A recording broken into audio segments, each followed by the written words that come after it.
Hello, viewers, and welcome once again to another film theory.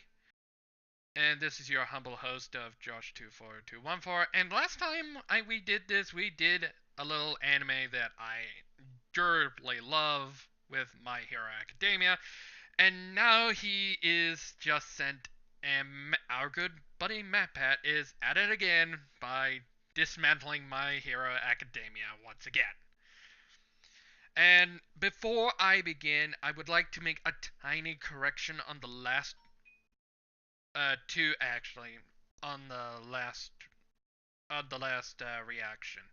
That on the first one, it's involved with the top 5 heroes. It's just been mentioned like a couple of weeks ago that the third place hero's just finally shown himself, and for anime spoilers, if you don't want to know, just leave now, and I'll probably talk about the manga before continuing onward. And once again, just warning you now. So in the manga, they just revealed the third place hero, who's technically the second place hero now, because just this week, that the last 2 weeks, the big fight for season 3 for All Might versus All for One just concluded, and everybody's been basically caught up, but there's just like one or two arcs to go through. So yeah, I'll get to the guy's name.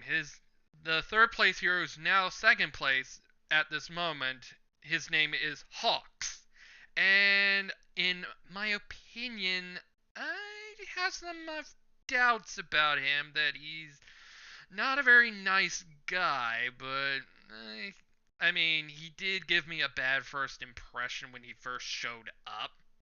But that can easily be changed in the next couple of chapters.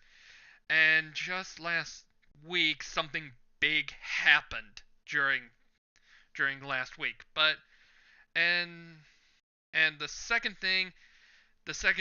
correction, yeah, it's already addressed in the comments, but I would like to bring it up now that during the reaction, I said that during that how All Might is now shrunk, wiveled up, it was because he had a fight and hit in the pancreas, or kidney or whatever. I made a mistake, and somebody actually corrected me on this, and stating that the villain All for One was responsible for that.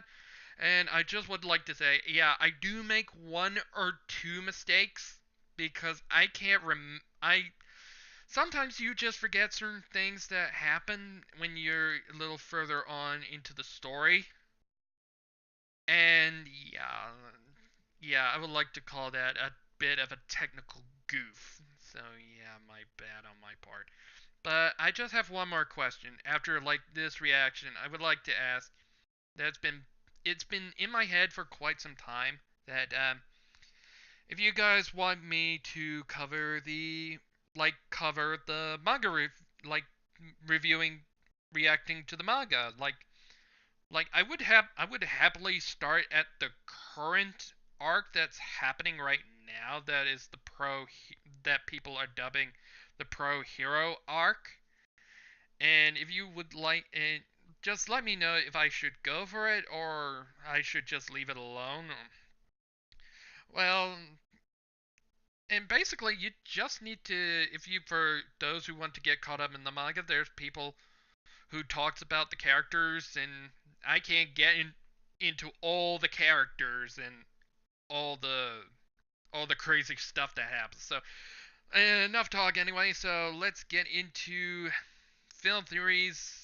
Talk about the gross truth about Bakugo's powers. Yeah, Bakugo's quirk. And Bakugo, yeah, he at this point, yeah, he's still an ass in the anime, but I'm telling you, he's gonna get a little better later on, hopefully. Or I think they're gonna stop the season 3 at that point, and then season 4 is gonna get really good once again. So enough talk. Let's get into Bakugo. If it goes into spoiler territory, I will bring it up, but let's just see what he has to say about Bakugo at this point. So let's get started. Oh man, I can't wait for the new episode of My Hero. The UA Sports Festival. I'm sorry, Izuku. Deku, you bastard! Young man, you too can become a hero. 1 week later. Oh man, I can't wait for this new episode of My Hero Academia. Internships. Sorry, Izuku. You bastard! You too can become a hero. 1. Yes, I can't wait for this new episode of My Jesus Hero Christ, Academia. Matt. That's a lot of Diet Coke. I know it's a bit of a running joke. Is it just me, or am I starting to notice a pattern here? Well, why don't you prove it? Oops, sorry.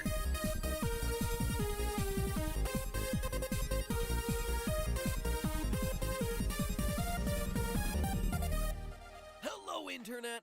Welcome to Film Theory, the show that always sweats the small stuff. Speaking Yep. of sweat, you know what I hate? Katsuki Bakugo, the sandy-haired, hyper-aggressive bully from My Hero Academia. I know, I get it. He's learning to accept others and blah, blah, blah, blah, blah, but seriously, dude, get over yourself. I don't need any of your protection, damn it! It's one thing to be stubborn and cocky, but geez, dial it back once in a while. I just want to say, I'm gonna win.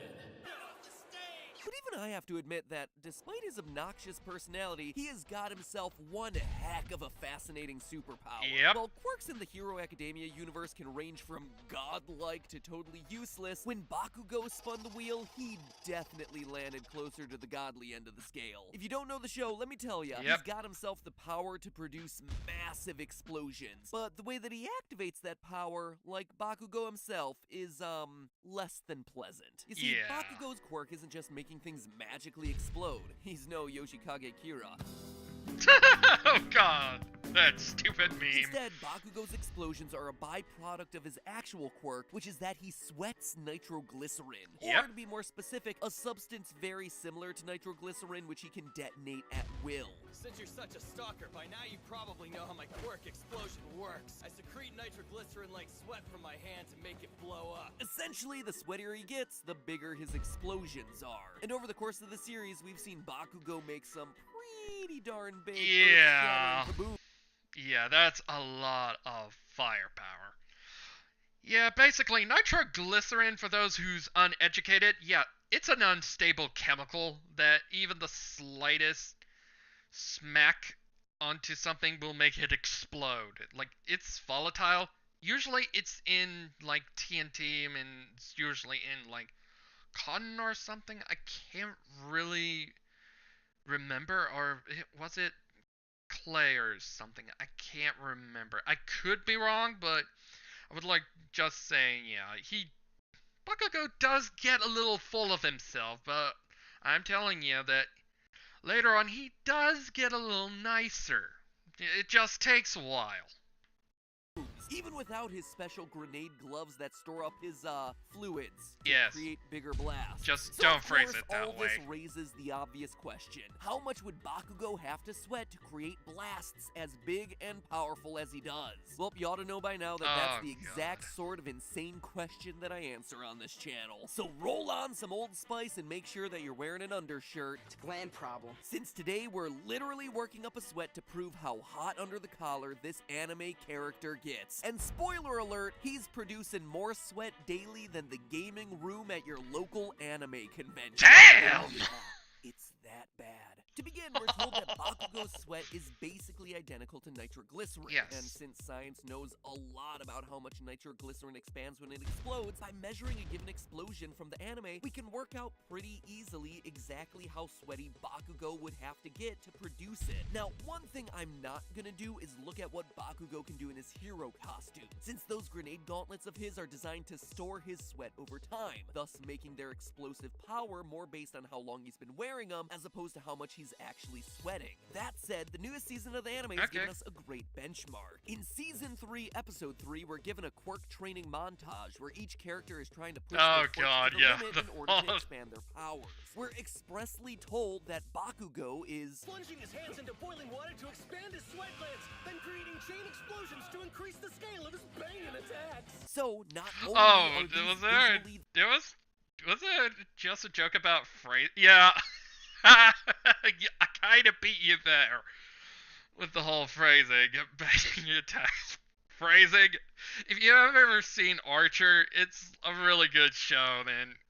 And it's like the joke phrasing came into existence. Like whenever one of the characters from Archer brings up something sexual, like banging or something sexual in nature, one of them just usually says phrasing. And if you've seen me comment like certain comments in when somebody makes the joke about was talking about how sexual innuendos or anything, I just can't help myself and say the word phrasing.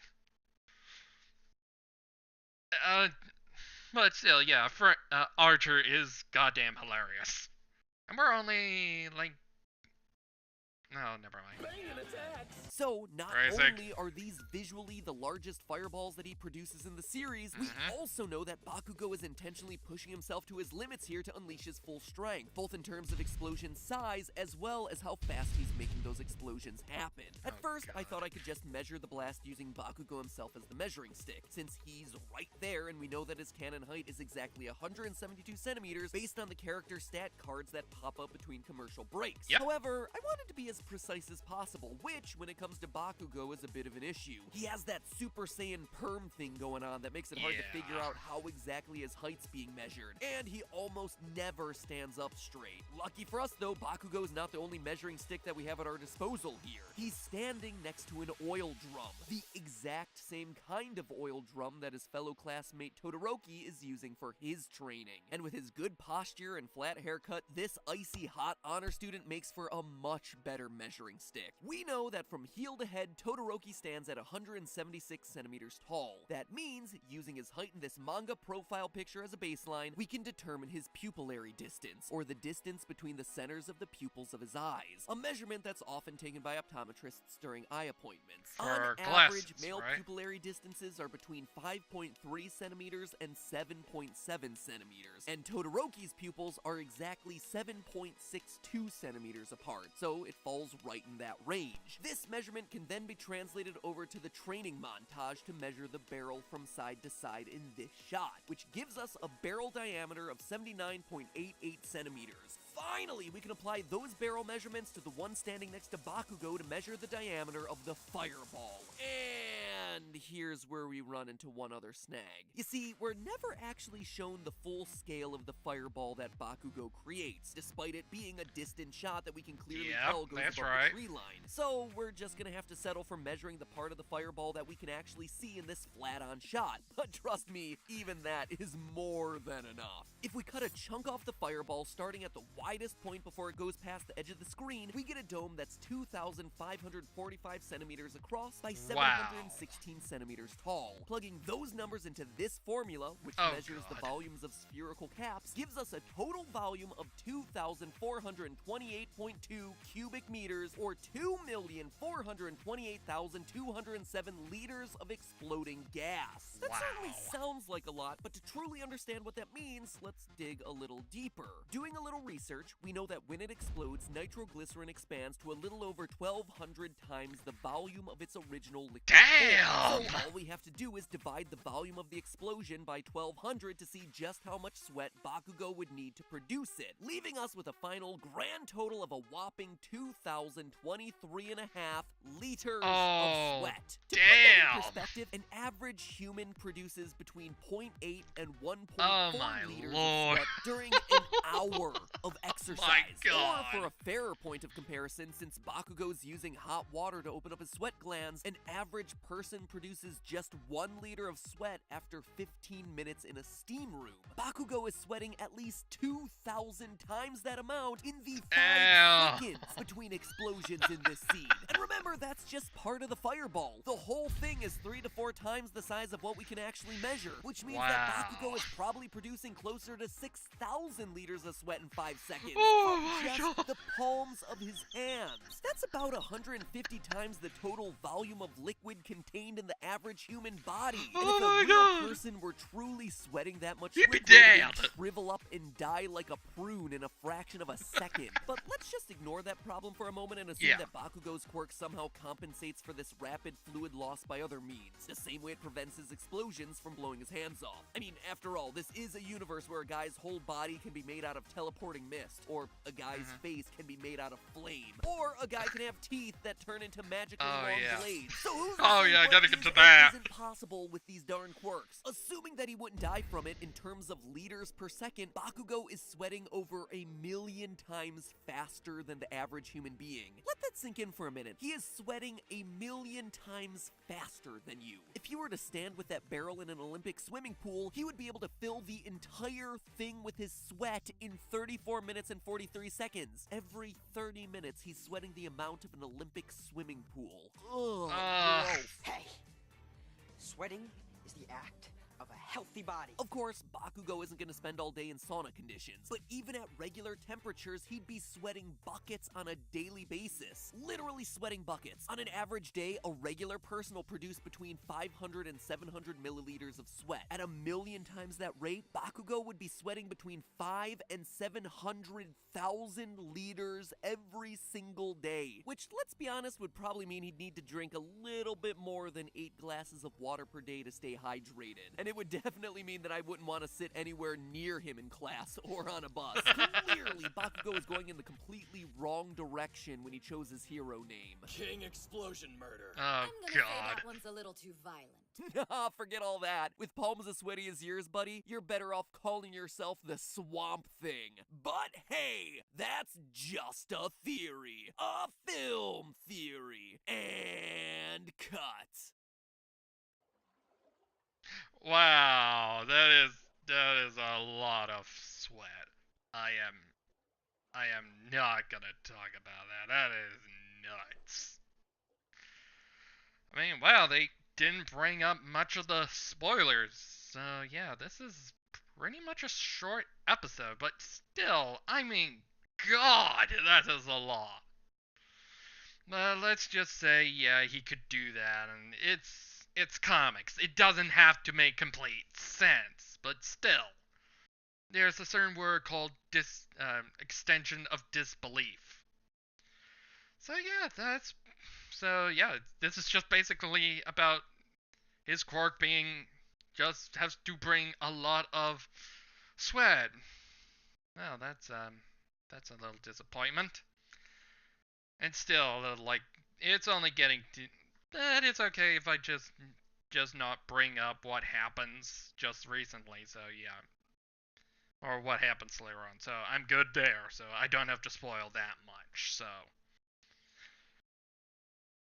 but yeah, this is a nutty theory about My Hero Academia, and yeah, I hope I hope that one of these days you're gonna talk like a big serious My Hero Academia theory, like who the traitor is. That's a pretty good one to figure out. And yeah, I do have some arguments about that, like logical questioning, like the security at the school itself, like does it have like thermal heat thermal cameras, like the looking at the body temperatures of other people's quirks, um, of other people who are naturally warm-blooded. So yeah, I'm just like I do think about that, but it just with some logical thinking. So yeah, this has been Josh24214, and I will see you next time. So until then, have a good day, everybody. And this was a very short theory video today. So until then, have a good day, everybody, and I'll see you next time.